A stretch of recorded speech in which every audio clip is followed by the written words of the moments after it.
प्रकार से आप सबने पिछले 5 चुनाव में लगातार मुझे आशीर्वाद दिया है और उस आशीर्वाद से आज वाराणसी विधानसभा खैलानी विधानसभा क्षेत्र की ऊंचाइयों तक पहुंचा है। आज मध्य प्रदेश में चर्चा होती है वाराणसी खैलानी क्षेत्र की, विधानसभा के अंदर चर्चा होती है। उस सरकार को बनाना आवश्यक है जो सरकार राष्ट्र निर्माण की बात करती है, जो सरकार धर्म की रक्षा करने की बात करती है, महिलाओं की रक्षा करने की बात करती है, जो सरकार राम मंदिर बनाने की बात करती है, जो सरकार पूरे विश्व में भारत को स्थापित करने की बात करती है। और हम मध्य प्रदेश के नक्शे पर वाराणसी खैलानी क्षेत्र को स्थापित करने की बात करते हैं। उस सरकार को बनाने के लिए 17 तारीख को आप सबका सहयोग चाहता हूँ, आप सबका आशीर्वाद चाहते हुए, जो कि माननीय मुख्यमंत्री जी को और कार्यक्रम में जाना है। इसलिए आप सबके मैं अपने शब्दों को विराम देते हुए बोलिए भारत माता की, भारत माता की।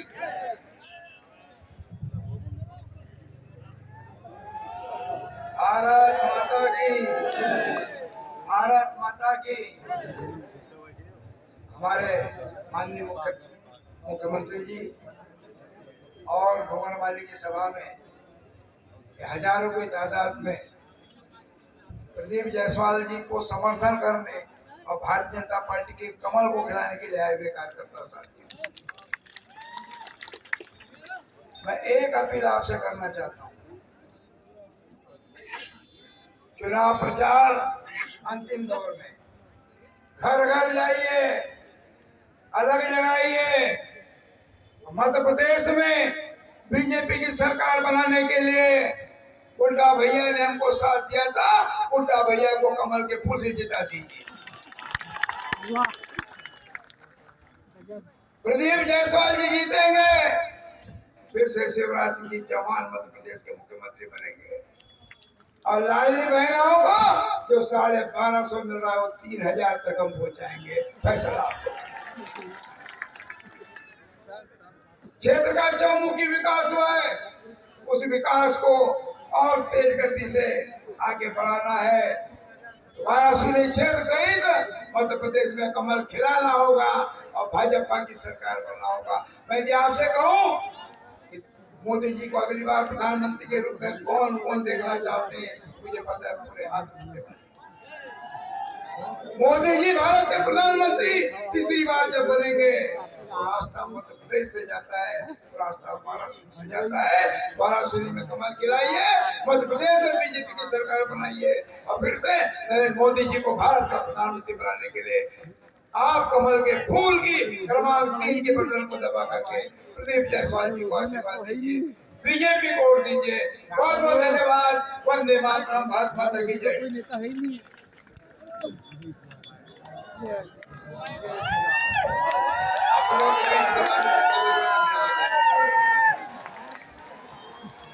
बोले भारत माता की, मेरी लाडली बहनों की, प्यारे भाइयों की, भांजे भांजियों की, मंच पर विराजमान प्रदेश के हमारे यशस्वी मंत्री और वरिष्ठ नेता आदरणीय गौरी शंकर बिसेन जी, हमारे लोकप्रिय उम्मीदवार जिन्होंने लगातार मेरी सरकार का समर्थन करके वाराणसी खैरलाल जी को बहुत आगे बढ़ाने का काम किया है। आदरणीय श्री प्रदीप जायसवाल भैया, आदरणीय निरंजन जी, प्रदीप जी, दीप जी, नरेंद्र जी, किशोर जी, सरिता ढांडरे जी, माया जी, नरेंद्र श्रीवास्तव जी, मेरी अभी कटंगी के बाद फिर कुंडम के बाद फिर भोपाल में भी सभाएं हैं, इसलिए आदरणीय मंच समय जाना दिए। आदरणीय मंच और यहाँ उपस्थित मेरी बहनों, मेरे भाइयों, भांजे भांजियों, आप सबको प्रणाम, आप सबको नमस्कार और धनतेरस की शुभकामनाएं। मेरी लाडली बहनों को भी वैसे पैसा में 10 तारीख को डालता था, लेकिन धनतेरस के पहले 7 तारीख को ही पैसा डाल दिए, खूब खरीदी। देखिए, मैं सरकार नहीं चलाता, मैं परिवार चलाता हूँ। परिवार, आप सब मेरे परिवार। अरे ईमानदारी से बताओ, मैं मुख्यमंत्री लगता हूँ कि भैया?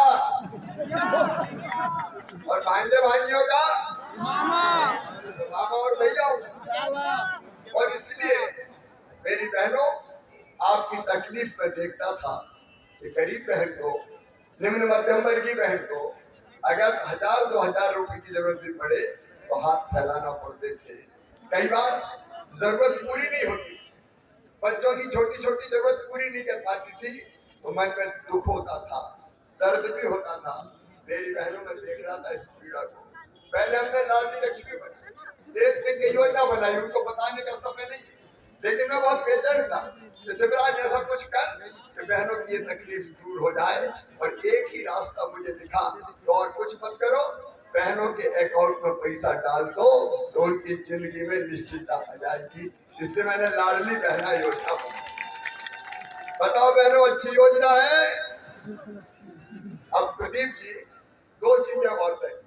एक, कई बहनें भी रह गई, हर गांव में 10-20 बहनें रह गई है, और जब तक क्या सरकार बन गई, पोर्टल खोल के जो बहनें रह गई है उनको भी लाडली बहना योजना में शामिल करें। नंबर 2, बेटियों ने मुझसे कहा कि मामा हमारे साथ बेईमानी हो गई। फिर कहा क्यों? बोले आपने शर्त लगा दी कि 21 साल में शादी हुई तो देंगे, हमें इतने जल्दी शादी नहीं करना, हमें तो पढ़ाई करना है। तो मेरी लाडली बेटियों, शादी हुई हो चाहे शादी नहीं हुई हो, 21 साल से ऊपर की उम्र की बेटियों के खाते में भी ये पैसा दिया जाए। और जैसा प्रदीप भैया कह रहे थे, कोई 1250 थोड़ी रखूंगा, पैसे की जुगाड़ कर रहा हूँ भाई,